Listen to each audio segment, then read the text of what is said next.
ദേവികയോട് ചോദിച്ചത് കേട്ടില്ലേ? സത്യമായിട്ട് എനിക്കൊന്നും അറിയില്ല. ഇനിയും ദേവികയെ വിശ്വസിക്കണോ? സുന്ദരമായ മോന്തേ ഇവൾക്കുള്ളൂ. ഉള്ളില് കാള കൂടെ വിഷമാണെന്ന് ഇപ്പൊ മനസ്സിലായില്ലേ?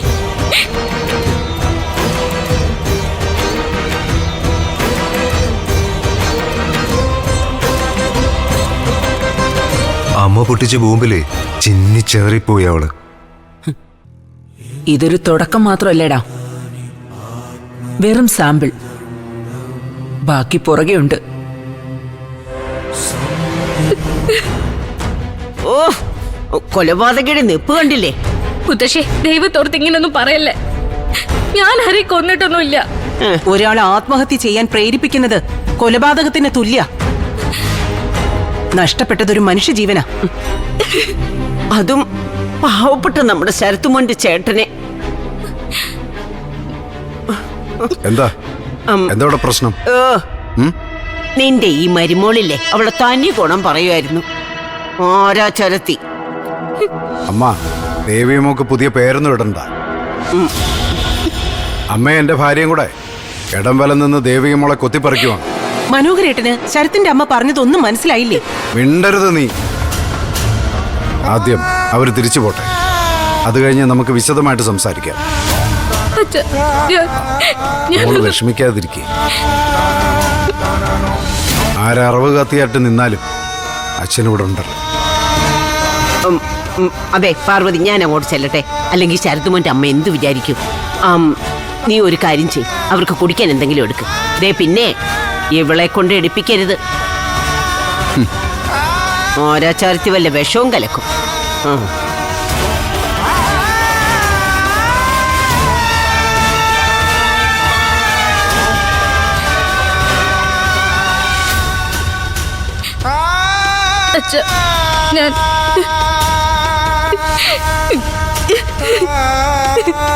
മോളെ, നമുക്ക് പിന്നെ സംസാരിക്കാം.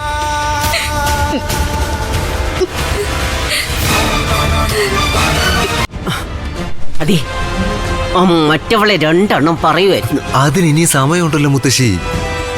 അതെ, ശരത്തുമോന്റെ അമ്മ ഊണ് കഴിച്ചിട്ടേ പോകാവൂ. ആദ്യം ഞാൻ എന്റെ പെൺകൊച്ചിനെ ഒന്ന് കാണട്ടെ. ഓ, എവിടെയാ നിത്യ കിടക്കുന്നത്? അമ്മ വാ.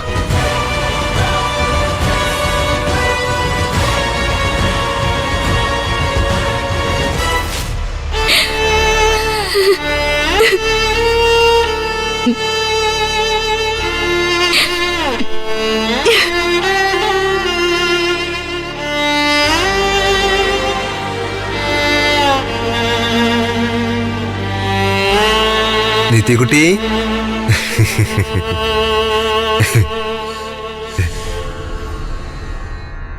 ശരത്തെ, അമ്മ നീ ഒന്ന് പുറത്ത് നിൽക്ക്. ഞാൻ എന്റെ മരുമകളോടൊന്ന് സംസാരിക്കട്ടെ. തീർക്കരുതേ. ഇല്ലടാ, ഇഞ്ചിഞ്ചായേ തീർക്കും.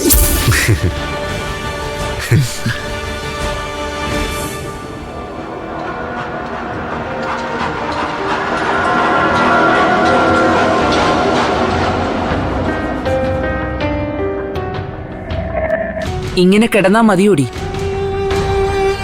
നിനക്ക് മുകളിലേക്ക് പോകണ്ടേ?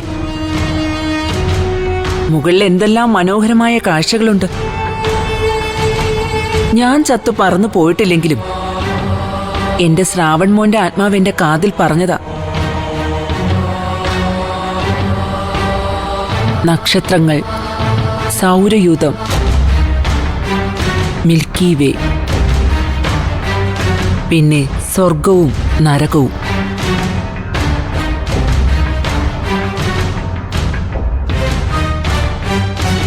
എന്റെ മോക്ക് സ്വർഗം കിട്ടാൻ ഞാൻ പ്രാർത്ഥിക്കാം. നീ സ്വർഗത്തെത്തിയിട്ട് വേണം എനിക്ക് ദേവികയെ എന്റെ മരുമകളാക്കിക്കൊണ്ടുപോകാൻ. അവൾക്ക് ഭൂമിയിലൊരു നരകം പണിയും ഞാൻ. അവളുടെ കഴുത്തിൽ എന്റെ ശരത്തുമോൻ ഇടുന്നത് ഒരു പൂമാലയല്ല, തീച്ചങ്ങലയാ. അവള് ദ്രവിച്ച് തീരുന്നത് കണ്ടിട്ടേ ഞാൻ ഈ ഭൂമി വിടൂ. സത്യത്തിൽ എനിക്ക് നിന്നോട് സഹതാപമേ ഉള്ളൂ. ശരത്തിന് ദേവികയിലേക്ക് എത്താൻ ഞാനിട്ടൊരു നടപ്പാലമായിരുന്നു നീ. പക്ഷെ എന്തു ചെയ്യാൻ, നിന്റെ എടുത്തുചാട്ടം നിന്നെ ഇങ്ങനെ കഴുത്തറ്റം പുതപ്പിലാക്കി. ഈ പുതപ്പ് വലിച്ചു പിടിച്ച് പെട്ടെന്ന് നിന്റെ മുഖം മൂടാം. നിന്റെ തൊണ്ടക്കുഴിയിലെ ഈ കുഞ്ഞു പിടപ്പ് ശരത്തെടുത്തോളൂ.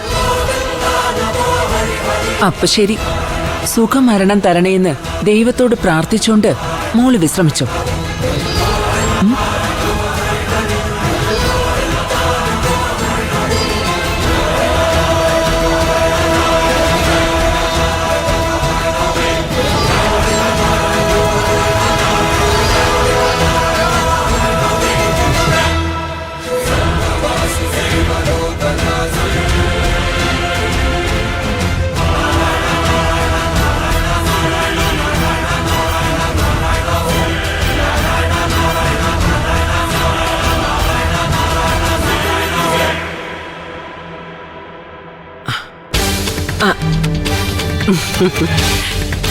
വന്നാട്ടെ ഒരുപിടി ചോറുണ്ടാം. ഊണൊന്നും വേണ്ട മുത്തശ്ശി. അല്ല അമ്മ കഴിച്ചിട്ട് പോയാ മതി. ആദ്യമായിട്ട് വന്നതല്ലേ, പിന്നെ ദേവിക വിളമ്പി തരത്തില്ലേ? ആ, അങ്ങനെയാണെങ്കിൽ ഒരു പിടി ചോറുണ്ടേക്കാം. ഓ വാ വാ വാ. വാ.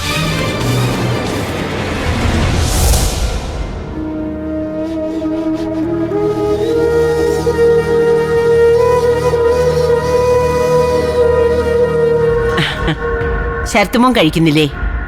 ഞാൻ പിന്നെ കഴിച്ചോളാം. ആദ്യം അമ്മ കഴിക്കട്ടെ. ആ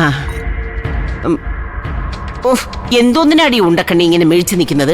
ചോറ് വിളമ്പി കൊടുക്കടി അങ്ങോട്ട്.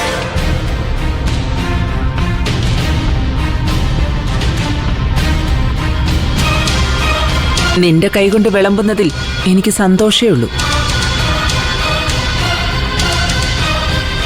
കാരണം സ്വന്തം മകന് പിണ്ടച്ചോറ് ഉരുട്ടാനുള്ള ഭാഗ്യം എനിക്ക് തന്നവളാ നീ.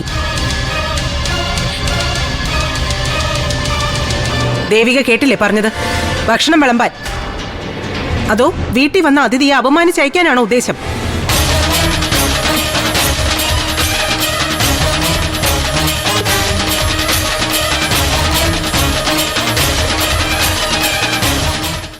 ദേവിക കേട്ടില്ലേ പറഞ്ഞത്? ഭക്ഷണം വിളമ്പാൻ. അതോ വീട്ടിൽ വന്ന അതിഥിയെ അപമാനിച്ചയക്കാനാണോ ഉദ്ദേശം?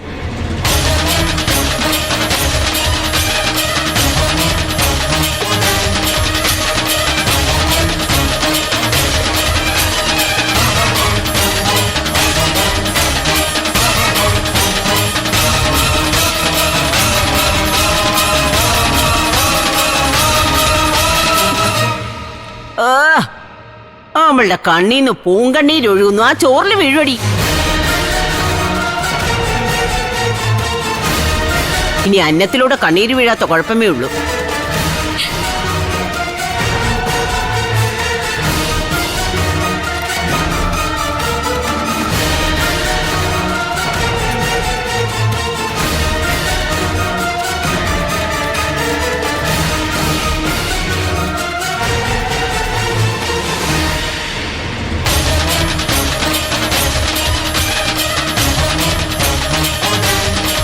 മതി.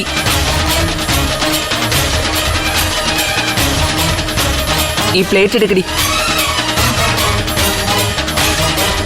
ഞാൻ കൈ കഴുകിയിട്ട് വരുമ്പോ എന്റെ കയ്യിലെ വെള്ളം തുടയ്ക്കാൻ ഒരു ടവൽ എടുത്തോണ്ട് വരണം. അയ്യോ, ഇത്ര പെട്ടെന്ന് കഴിച്ചു കഴിഞ്ഞോ? തുറന്നു പറയാലോ, വിശന്നിട്ടൊന്നുമല്ല ഇപ്പൊ ഈ ഒരുള്ള ചോറുണ്ടത്. എന്റെ മരുമകളായി വന്ന് എനിക്ക് വച്ച് വിളമ്പി തരുമെന്ന് കരുതിയ ഇവളുടെ കൈകൊണ്ട് വിളമ്പി തരുന്നത് കഴിക്കണമെന്ന് എനിക്ക് തോന്നി. പ്രതികാരമൊന്നുമല്ല കേട്ടോ. എന്റെ മനസ്സിലെ നീറ്റലിനുള്ള പ്രതിഫലം ദൈവം കൊടുത്തോളും.